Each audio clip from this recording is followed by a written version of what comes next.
Swayam Prabha. Digital India. Educated India.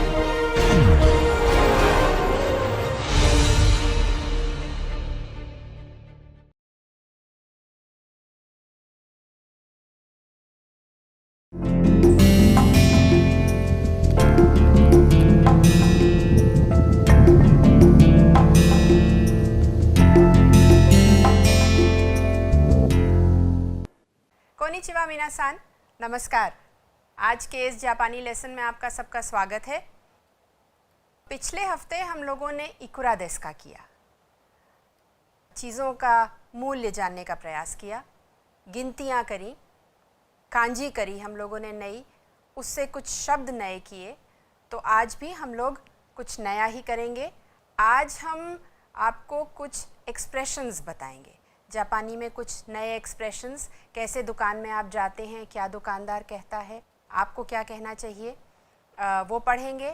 और जो आपने अपने पुराने लेसन्स में किया है, कोरे सोरे अरे कोनो सोनो आनो, उस सीरीज़ का जो प्रश्नवाचक शब्द हैं उनका अंतर जानने का प्रयास करेंगे।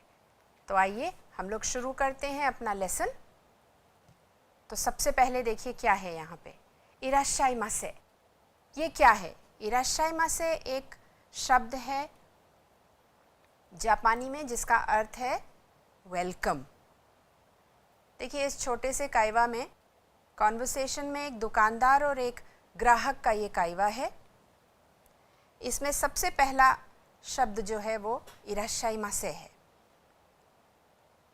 जापान में कभी भी आप कहीं दुकान में जाइए या किसी आप होटल में जाइए या डिपार्टमेंट स्टोर में जाइए, तो दुकानदार या जो भी वहाँ व्यक्ति मौजूद है वो आपका ज़रूर स्वागत करता है, और स्वागत करते हुए झुक करके वो इराशाइमासे कहता है कि आप हमारे स्टोर में, हमारी दुकान में आप आए, इसके लिए बहुत बहुत धन्यवाद, आपका स्वागत है। तो ये जो काइवा है ये दुकानदार और ग्राहक के बीच का काइवा है। एक बार इसको पढ़ते हैं और इसमें जो नई चीज़ें हैं उसको जानने का प्रयास करते हैं। इराशाइमासे, सुमिमासेन, आनो कुत्सुशिता वा नाइरोन देसु का? दोनो कुत्सुशिता देसु का? आनो अकाई कुत्सुशिता देसु। आरे वा मोमेन देसु। आनो मोमेन नो कुत्सुशिता वा इकुरा देसु का? 240 円です。それをください。ありがとうございます。またいらしてください। तो इसमें दो तीन चीज़ें और भी नई हैं, जैसे सुमिमासेन, दोनों, आनो आकाई और माता इराश्ते कुदासाई। सबसे पहले सुमिमासेन। आपने पहले सुमिमासेन किया है अपने प्रीवियस लेसन्स में। उसमें सुमिमासेन का अर्थ है सॉरी। आपको बताया गया है सॉरी कि माफ़ कीजिएगा, मुझसे ऐसी गलती हो गई। जब आपसे कोई गलती हो या आपने कोई गलत काम किया हो तब सुमिमासेन कहा जाता है। लेकिन यहाँ पे सुमिमासेन जो है वो गलती के लिए नहीं है, वो दुकानदार का जो अटेंशन है वो अपनी तरफ करने के लिए है कि सुनिए, इसका अर्थ है सुनिए, ज़रा एक बार मेरी बात सुनिए, तो वो सुमिमासेन है। तो सुमिमासेन, एक्सक्यूज़ मी अंग्रेज़ी में कहते हैं। आनो कुत्सुशिता वा नाइरोन देसु का? आनो कुत्सुशिता, वो जो वहाँ कुत्सुशिता है, वो जो वहाँ मोज़ा है, वो नायलॉन का है क्या? तो दुकानदार और ग्राहक, क्योंकि दोनों की ही पास से वो जो मोज़ा है वो दूर है, दुकानदार को समझ में नहीं आ रहा है, तो वो कहता है दोनों कुत्सुशिता देसु का, जिसका अर्थ है कि वहाँ इतने सारे मोज़े रखे हैं, उन मोज़ों में से कौन सा मोज़ा? तो दोनों का अर्थ है कौन सा, यानी कि कोई भी दो या तीन चीज़ें दिखाकर उसमें से पूछा जाए कि कौन सी वस्तु के बारे में आप बात कर रहे हैं। आनो अकाई कुत्सुशिता देसु। अब ग्राहक जो है वो और मोज़े के बारे में बताता है और कहता है कि वो जो लाल मोज़ा है मैं उसकी बात कर रहा हूँ। जैसा कि आपको पता है दूसरा सेंटेंस, अरे वा मोमेन देसु, आनो मोमेन नो कुत्सुशिता वा इकुरा देसु का? 240 円です。それをください。ありがとうございます。それをくださいआप पहले कर चुके हैं, यानी कि मुझे वो दे दीजिए। ये जापानी में है, आप लिख करके अभ्यास कर सकते हैं घर में। जैसा कि आपको बताया, इराशाइमासे हमेशा झुक करके स्वागत किया जाता है अपनी दुकान में। अब यहाँ पर है दोनों कुत्सुश्ता देस का, जैसा कि आपको अभी हमने बताया है दोनों कुत्सुश्ता देस का, तो इसके बारे में हम लोग पढ़ते हैं। अपने प्रीवियस लेसन में कोरे सोरे अरे और कोनो सोनो आनो ये दोनों सीरीज करी हैं। कोरे का जो प्रश्नवाचक शब्द है वो है दोरे, और कोनो सीरीज का जो प्रश्नवाचक शब्द है वो है दोनों। अब इन दोनों में अंतर क्या है? जैसा कि आपको पहले बता चुके हैं, कोरे सोरे अरे जो सीरीज है वो वस्तुओं के लिए प्रयोग में आती है, तो दोरे भी वस्तुओं के लिए ही प्रयोग में आएगा। दोरे के बाद पार्टिकल वा लगाया जाता है। जब पूछने वाला और सुनने वाला दोनों वस्तु को देख सकते हैं तो कोई भी दो चीज़ें दिखा करके पूछा जा सकता है कि कौन सी वस्तु है। दोरे देस का, कुत्सुश्तावा दोरे देस का। अब आपने कोनो सोनो आनो सीरीज भी करी है, उसमें हमेशा कोनो सोनो आनो के बाद संज्ञा लगाई जाती है। जिस वस्तु के बारे में हम बात कर रहे हैं उसको वहाँ कह करके, बता करके तब पार्टिकल वा लगाया जाता है। जैसा कि अभी आप देखेंगे, इसका बेसिक अंतर यही है। दोनों और दोरे, दोनों में संज्ञा के बाद वा लगता है और दोरे में सीधे वा लगाया जाता है। दोरे वस्तुओं के लिए है और दोनों वस्तु और व्यक्ति दोनों के लिए है। अब आप देखिए यहाँ पे दोनों कुत्सुश्ता देस का, तो कोरे सोरे अरे जैसा हमने आपको बताया, आपने किया है। कोनो सोनो आनो भी आप कर चुके हैं। कोरे के बाद वा लगता है, कोनो के बाद संज्ञा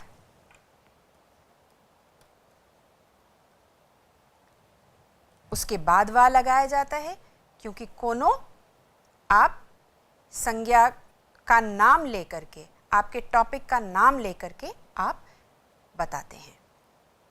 इन दोनों के प्रश्नवाचक शब्द आपको दिख रहे हैं, दोरे और दोनों। अब ये यहाँ पे एक तस्वीर है, आप देखिए इसमें पेन भी रखे हैं और पेंसिल भी रखी है। तो हम पूछ सकते हैं, अनाथा नो पेन वा दोरे देस का, इन 2 या 3 पेन में से आपका पेन कौन सा है? तो ये ध्यान में रखना ज़रूरी है कि 2 या 3 वस्तुओं को ही केवल दिखा करके दोरे का प्रयोग किया जाता है या पूछा जाता है कि इनमें से कौन सी चीज़ें आपकी हैं। अब दोनों को आप देखिए, ये 2 पेन हैं, वस्तुएं हैं, दो पेन हैं, हमने नाम दिया इनको पेन, और हम पूछते हैं दोनों पेन वा अनातानो देस का, इन दोनों पेन में से आपका पेन कौन सा है? तो अब आपको समझ में आ गया होगा कि दोरे के बाद वा लगता है और दोनों के बाद संज्ञा और वा लगाया जाता है। हम ये भी कह सकते हैं दोरे वा अनातानो देस का। तो यहाँ पर हमने पेन नहीं लिखा, यहाँ पर हमने पेन नहीं लिखा, हमने दोरे का प्रयोग करके वा सीधे लगाया और पूछा इन 2 वस्तुओं में से आपकी कौन सी है। जैसे उदाहरण के लिए आप पूछ सकते हैं तानाका सान नो पेन वा दोनों पेन देस का। अब ये जो आपके पास, सपोज अगर ये एक पेन है और ये एक पेन है, तो आप नाम लेकर के भी पूछ सकते हैं किसी का। यहाँ पर आप नाम लिख सकते हैं, तानाका, आप तानाका लिख सकते हैं, या आप इमोतो लिख सकते हैं, या आप ओतोसान लिख सकते हैं, ओकासान लिख सकते हैं और पूछ सकते हैं ओकासान नो पेन वा दोनों पेन देस का, इन दोनों पेन में से ओकासान का पेन कौन सा है। या जैसे यहाँ लिखा है इन दोनों पेन में से तानाका सान का पेन कौन सा है, तानाका सान नो पेन वा दोनों पेन देस का। आप ये भी कह सकते हैं दोनों हितोनो पेन देस का। अगर बहुत सारे लोग बैठे हैं तो आप उनसे पूछ सकते हैं भाई किस व्यक्ति का ये पेन है। या अगर यहाँ पे दो व्यक्ति खड़े हैं, यहाँ पर अगर दो व्यक्ति खड़े हैं और आप जानना चाहते हैं कि इनमें से तनाका सान कौन से हैं, तो आप ये कह सकते हैं दोनों हितोवा, इन दोनों लोगों में से तनाका सान कौन से हैं। दोनों हितोवा तनाका सान देस का, कौन से सज्जन तनाका सान हैं। तो इस तरीके से दोनों का और दोरे का प्रयोग किया जाता है। अब ग्राहक ने यहाँ पर दुकानदार से कहा आनो अकाई कुत्सुष्टा देस, यानी कि कुत्सुष्टा के बारे में उसने कुछ और जानकारी देना चाहा कि वो इस रंग का है।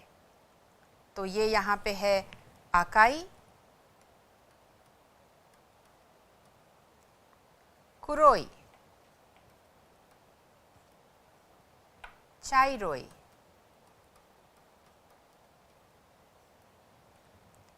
आओई,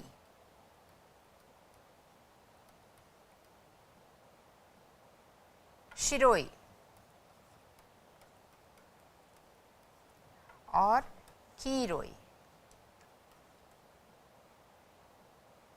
तो आप ये देख सकते हैं कि यहाँ पे रंग है अकाई, कुरोई, चाइरोई, आओई, शिरोई और कीरोई। तो ग्राहक कहता है आनो अकाई कुत्सुष्टा देस। आनो वो इसलिए कहता है क्योंकि दुकानदार और ग्राहक दोनों ही कुत्सुष्टा से अलग हैं, दूर हैं। वो लाल मोजा, उसके बारे में वो बताता है। आप इस तरीके से कह सकते हैं आनो आओई कुत्सुष्टा देस, आनो मिदोरी कुत्सुष्टा देस। आप किसी भी वस्तु का रंग बता करके और ज़्यादा अच्छे से बता सकते हैं उसके बारे में। आप के लिए ये अभ्यास के लिए है आओई, अकाई। आनो अकाई स्कार्ट वा आनाता नो देस का। अभी आपने आनो किया है तो आप अकाई स्कार्ट कर सकते हैं, आप अकाई शर्ट्स कर सकते हैं, आओई पेन कर सकते हैं। आनो आओई पेन वा आनाता नो देस का, आनो अकाई स्कार्ट वा आनाता नो देस का, कोनो शिरोई पेन वा दारे नो देस का, किसका है ये। कुरोई, कुरोई कासा वा दारे नो देस का। या आप ये भी कह सकते हैं कुरोई कासा वा इकुरा देस का, ये भी एक वाक्य बन सकता है। शिरोई कुत्सु, शिरोई कुत्सु वा 200 एन देस। कोनो चाइरोई कुत्सु वा 1000 एन देस। सो इस तरीके से जो भी आपने अभी तक पढ़ा है उसको आप वाक्य में बना करके अभ्यास कर सकते हैं। का लगा करके, अंत में वाक्य के का लगा करके आप उस सेंटेंस को आप क्वेश्चन भी बना सकते हैं और पूछ भी सकते हैं अपने दोस्त से, और छोटा सा एक कायवा कर सकते हैं।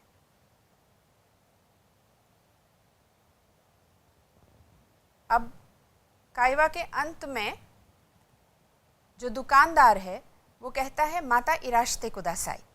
माता इराश्ते कुदासाई क्या है? देखिए, जब भी कोई ग्राहक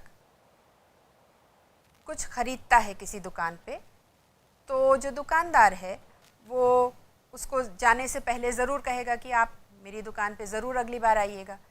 तो उस समय वो जापानी में उससे कहता है माता इराश्ते कुदासाई, आप ज़रूर दोबारा मेरी दुकान में आइएगा।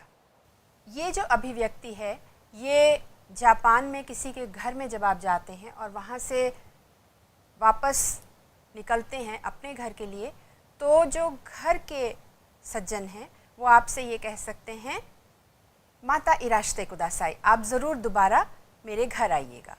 और वो एक और अभिव्यक्ति का प्रयोग कर सकते हैं, वो है कियोत्सुकेते कुदासाई, यानी कि आप ध्यान रखिएगा। इसका लिटरल ट्रांसलेशन ये है। लेकिन जब कोई व्यक्ति किसी के घर से जाता है और जो घर में सज्जन हैं वो अगर ये कहते हैं माता इराश्ते कुदासाई, कियोत्सुकेते कुदासाई, तो कियोत्सुकेते का अर्थ है वहाँ पर कि आप ध्यान से घर वापस जाइएगा और जैसा कि यहाँ लिखा है अपना ख्याल रखिएगा, ये इसका अर्थ बनता है। तो ये एक अभिव्यक्ति है जो आप घर पे अगर कोई आए वहाँ इस्तेमाल कर सकते हैं, प्रयोग कर सकते हैं। और माता इराश्ते कुदासाई दुकान पर और घर पर दोनों जगह इसका प्रयोग हो सकता है। अब आपने कुदासाई अपने पिछले पाठ में करा था, कुछ भी आपने ख़रीदा और आप कहेंगे सोरे ओ कुदासाई। कुदासाई का एक और भी अर्थ है। कुदासाई का अर्थ जब वो क्रिया के साथ लगाया जाता है तब उसका अर्थ हो जाता है प्लीज़ ये कार्य मेरे लिए कर दीजिए, कृपया ये कार्य मेरे लिए कर दीजिए। और अगर ये केवल संज्ञा के साथ लगाया जाता है तो ये भी इसका अर्थ निकलता है कि ये मुझे दे दीजिए। जैसे कि अगर आपने कहा रिंगो ओ कुदासाई, तो इसका एक अर्थ तो ये है कि मैं रिंगो ख़रीद रहा हूँ, मुझे रिंगो दे दीजिए। ऐसा भी हो सकता है कि आप केवल उसको लेना चाहें या देखना चाहें, तो आप कह सकते हैं होन ओ कुदासाई, होन ओ कुदासाई, मतलब ये किताब मुझे दे दीजिए। उसी प्रकार से जैसे यहाँ पे रिंगो ओ कुदासाई है, रिंगो ओ ओनेगाई शिमास, कृपया मुझे रिंगो दे दीजिए, इसका अर्थ भी यही निकलता है। लेकिन इन दोनों में फ़र्क ये है कि कुदासाई आप किसी से भी कह सकते हैं, ओनेगाई शिमास ज़्यादातर आप किसी फॉर्मल सिचुएशन में या अपने से जो उम्र में बड़ा हो या ओहदे में बड़ा हो या आप जानते नहीं हो उस व्यक्ति को, तब प्रयोग किया जाता है, लाया जाता है। जैसे इसमें है रिंगो ओ कुदासाई, रिंगो ओ ओनेगाई शिमास। जैसा अभी हमने आपको बताया है कि ओनेगाई शिमास अपने से बड़ों से प्रयोग में लाया जाता है। तो जैसे अगर आप सोचिए कि आप रेस्टोरेंट गए हैं, आप कहीं खाना खाने गए हैं, आप टेबल पे बैठे हैं, तो वहाँ पे आप जो खाना खा रहे हैं उसमें कहीं समझ लीजिए नमक की कमी है, आपको नमक चाहिए टेबल में, तो आप कह सकते हैं शियो कुदासाई, मुझे प्लीज़ ये दे दीजिए। लेकिन उससे ज़्यादा अच्छा रहेगा अगर आप कहें शियो ओनेगाई शिमास, कृपया मुझे शियो दे दीजिए, मुझे सॉल्ट दे दीजिए, मुझे नमक दे दीजिए। अब जैसे आप फ़ोन पे किसी से बात करना चाहते हैं, आपने कहीं ऑफिस में फ़ोन किया, आप फ़ोन पे बात करना चाह रहे हैं कि मुझे इस व्यक्ति से बात करनी है, तो आप ये नहीं कहेंगे कि तनाका सान से, जैसे अगर आपको बात करनी है तो आप ये नहीं कहेंगे कि तनाका सान ओ कुदासाई, मुझे तनाका सान दे दीजिए। नहीं, उस समय आप कहेंगे तनाका सान ओनेगाई शिमास, कृपया तनाका सान को बुला दीजिए, मैं उनसे बात करना चाहता हूँ। तो आपको थोड़ा सा समझ में आ रहा होगा कि कुदासाई कब प्रयोग करना है और ओनेगाई शिमास कब प्रयोग करना है, जबकि ये दोनों का अर्थ एक ही है, कृपया। अब जैसे अगर आपको टैक्सी लेनी है और आपको स्टेशन तक जाना है, तो आप उनसे ये नहीं कहेंगे टैक्सी वाले से कि आप मुझे स्टेशन ओ कुदासाई या स्टेशन मादे कुदासाई, आप ऐसा नहीं कहेंगे। आप कहेंगे एकी मादे ओनेगाई शिमास, स्टेशन मादे ओनेगाई शिमास। इसमें जब ओनेगाई का प्रयोग किया जाता है तो ओ, ज़रूरी नहीं है कि आप हर समय ओ लगाइए, आप हटा भी सकते हैं। यहाँ पे दिया हुआ है स्टेशन तक आप मुझे पहुँचा दीजिए। चोत्तो मात्ते कुदासाई, ये एक एक्सप्रेशन है जो शायद आप सब जानते भी हैं। और माता इराश्ते कुदासाई, कुदासाई थोड़ा सा जो है एक ऑर्डर की तरीके से भी हम लोग कहते हैं। हम अपने सामने वाले की इच्छा नहीं पूछते हैं कोई भी काम करने के लिए, हम उसको ये पोलाइटली कह देते हैं कि आप ऐसा कर दीजिए। चोत्तो मात्ते कुदासाई मतलब कृपया थोड़ी देर रुकिए। ये नहीं पूछते हैं कि आप रुकना चाहते हैं या नहीं, कुदासाई लगा करके ये कह दिया जाता है कि प्लीज़ कृपया थोड़ी देर रुकिए। तो ये एक तरीके से कभी कभी पोलाइट ऑर्डर की तरीके से भी समझा जाता है।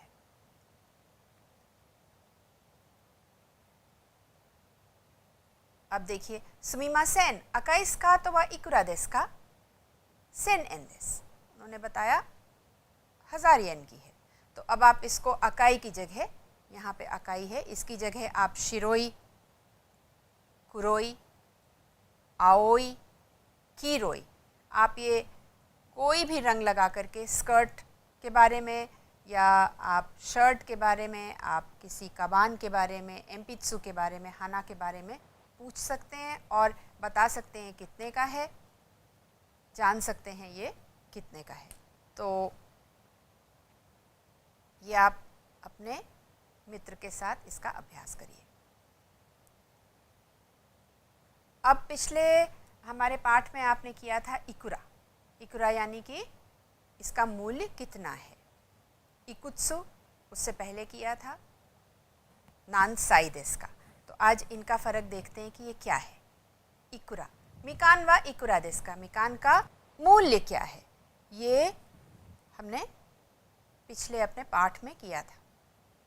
ये भी एक प्रश्नवाचक शब्द है। हमेशा ये जो प्रश्नवाचक शब्द है ये आपके टॉपिक के बाद है। टॉपिक जनरली नाउन ही हो गया, संज्ञा ही होगा। तो मिकान व, मिकान के बारे में बात कर रहे हैं, मिकान के बारे में जानना चाहते हैं, इसलिए मिकान व इकुरा देस का, कितने का है। नाउन प्लस व इकुरा देस का। जो भी टॉपिक होगा वो ज़्यादातर नाउन या प्रोनाउन होगा, संज्ञा या सर्वनाम ही होगा, इसीलिए नाउन प्लस इकुरा देस का, रिंगो व इकुरा देस का। अब इकुत्सु, ये भी एक प्रश्नवाचक शब्द है। इकुत्सु का जो साधारण रूप है वो आपने किया है साई, नान साई देस का, आप कितने बड़े हैं। तो जब आप किसी व्यक्ति से जो आपसे उम्र में बड़े हैं या कोई फॉर्मल सिचुएशन है उसमें जब आप पूछते हैं किसी की उम्र, तो आप इकुत्सु लगाकर पूछते हैं, साई लगाकर नहीं पूछते हैं। जैसा कि यहाँ पे दिया हुआ है तनाका सान। अब आप तनाका सान को जानते नहीं हैं तो तनाका सान वा, फिर से आपके टॉपिक हैं, आपके सब्जेक्ट हैं, वो इनके बारे में आप जानना चाहते हैं, इसलिए तनाका सान वा इकुत्सु देस का। अगर आप किसी व्यक्ति की उम्र जानना चाहते हैं जो आपसे बहुत उम्र में बड़े हैं, जैसे कि आप अपने दोस्त के, मित्र के पिताजी की उम्र जानना चाहते हैं, तो आप कह सकते हैं ओतो सान वा ओ इकुत्सु देस का, यानी कि आप यहाँ पर ओतो सान लगा सकते हैं।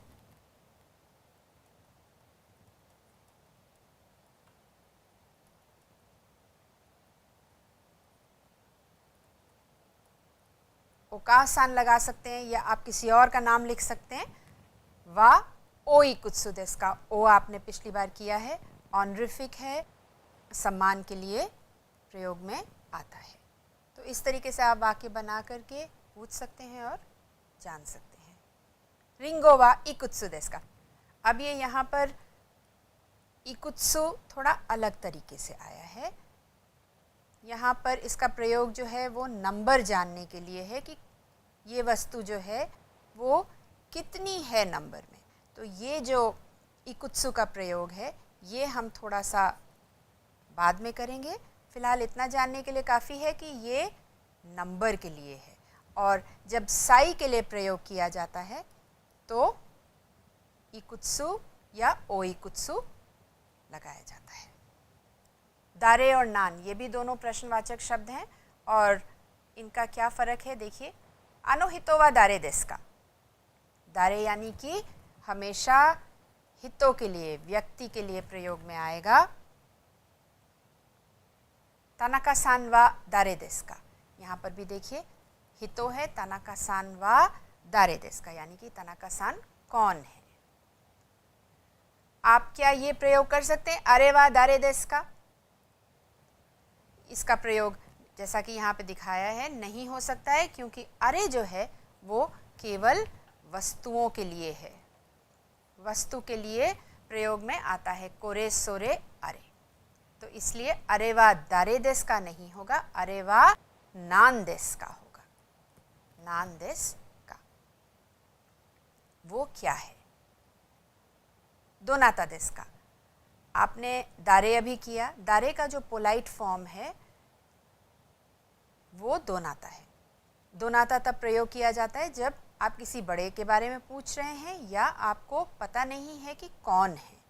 जैसे कि आप सोचिए आप घर के अंदर हैं और बाहर से किसी ने नॉक किया, बाहर से किसी ने खटखटाया, तो आप क्या पूछेंगे? आपको पता नहीं है कि वो सज्जन जो हैं वो बड़े हैं, छोटे हैं, कौन हैं, तो आप ज़्यादातर जापान में यही पूछेंगी दोनाता देस का, या आप ये पूछेंगे कि दोनाता सान देस का। अगर आप और भी पोलाइट होना चाहते हैं तो आप कहेंगे दोनाता सामा देस का, दोनाता सान देस का, दोनाता सामा देस का। कोरे वा नान देस का, जैसा कि आपको बताया कोरे वस्तुओं के लिए है, वस्तु के लिए है ये सीरीज, इसलिए नान प्रयोग होगा, यहाँ पे दारे नहीं लगाया जाएगा। अच्छा ये बताइए कि ये तस्वीर देख करके आपको क्या लगता है? यहाँ पे ये दो सज्जन खड़े हैं, तनाका सान है, मीरा सान है, और ये एक बिल्डिंग है और तनाका सान कुछ कह रहे हैं।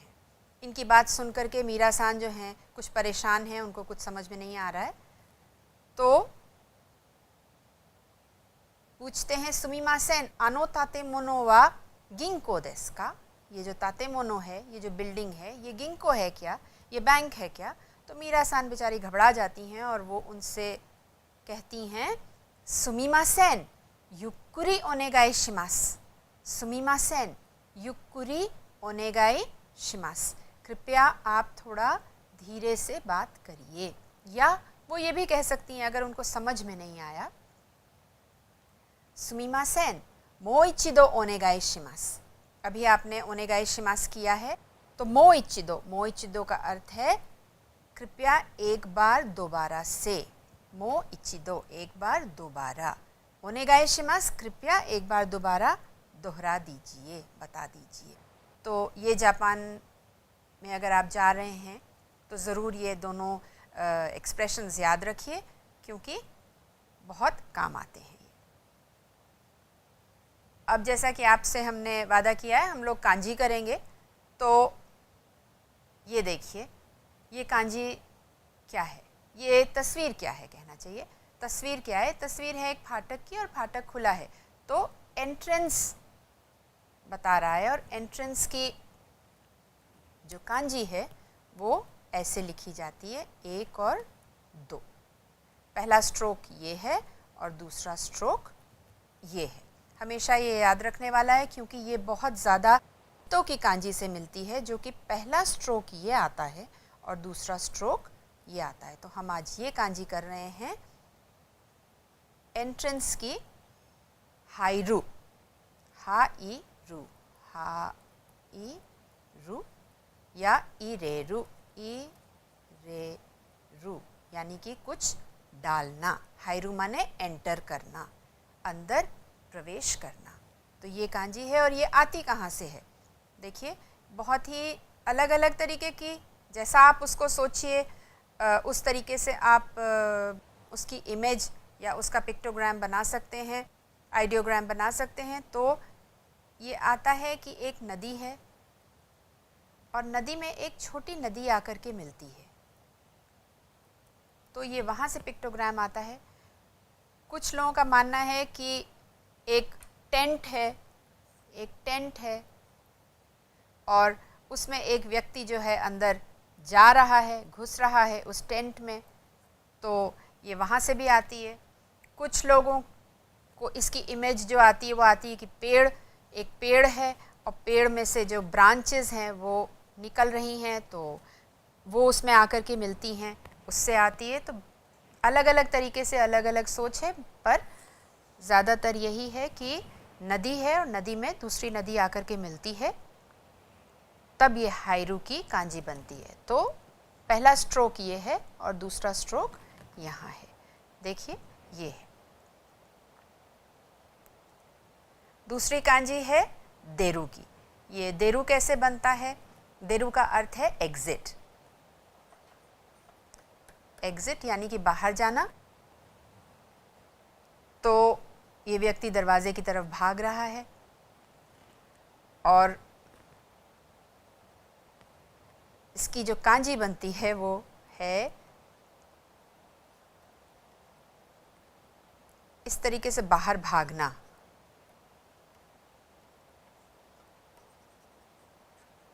तो जब ये इस तरीके से दिखाते हैं और इसको अगर लाइंस में हम दिखाएंगे तो ये ऐसे ही बनाया जाएगा। तो ये 5 स्ट्रोक का कैरेक्टर है, 1 2 3 4 और 5। एक बार फिर से कर देते हैं, 1 2 3 4 और 5। तो इस तरीके से देरु की कांजी बनती है, ऐसे बाहर जा रहे हैं। और एक बहुत अच्छा कॉन्सेप्ट है, वो कॉन्सेप्ट ये है कि ज़मीन के अंदर से पौधा बाहर निकलता है जैसा कि यहाँ दिखाया गया है, और उसमें पत्तियाँ आती हैं, फूल आते हैं। तो देरु की कांजी वहाँ से भी बनती है कि ये और ये यहाँ पे पत्तियाँ हैं और ये फूल है। ज़मीन के अंदर से बाहर निकलना, सो कहीं से भी बाहर निकलने को देरु कहते हैं। नदी है, आपको दिख रहा है, नदी है, गंगा नदी है ये। तो हम जब पानी दिखाते हैं तो हम कैसे दिखाते हैं? हमेशा आप कहीं पे भी देखेंगे तो पानी ऐसे ही दिखाया जाता है। अगर इस तरीके का आप कुछ देखते हैं तो आपके मन में, दिमाग में यही आता है कि यहाँ पानी है। तो इस तरीके से अगर हम देखें तो इसको अगर हम 90 डिग्रीज टर्न कर दें, पलट दें, तो हमारे पास ये कैरेक्टर आ जाता है नदी का। नदी का कावा, इसको कावा कहते हैं जापानी में, नदी। अब यामा का कैरेक्टर कहाँ से आया है? पहाड़ियाँ हैं। अगर आप इसको देखेंगे तो इस तरीके से है। तो बीच का लाइन ये है और ये है यामा। देखिए यही बिल्कुल पीक आ जाती है उसकी। तो इस तरीके से उसका पिक्टोग्राम, उसकी पिक्चर जो है आंखों में रख के और तब कैरेक्टर बनाया जाता है यामा। यामा माने पहाड़। ये कुछ नए शब्द हैं आपके लिए जो हम लोगों ने इस अपने पाठ में करे हैं। एक बार इसको बोलते हैं और हमारे बाद आप प्रैक्टिस करिएगा। स्कार्टो, शर्ट्स, जुबोन, सेता, किमोनो, हाइरू, देरु, युक्कुरी, इरिगुची, देगुची, मोमेन। तो इसका आप ज़ोर से अभ्यास करिएगा। और इसी के साथ आज का ये पाठ ख़त्म होता है। आप घर में अपने मित्र के साथ जो भी आज कराया गया उसका अभ्यास करिए, और जो भी अभ्यास करिए वो ज़ोर से करिए। आपको सहूलियत होगी, आसानी होगी। तो जल्दी ही फिर मिलेंगे। नमस्कार।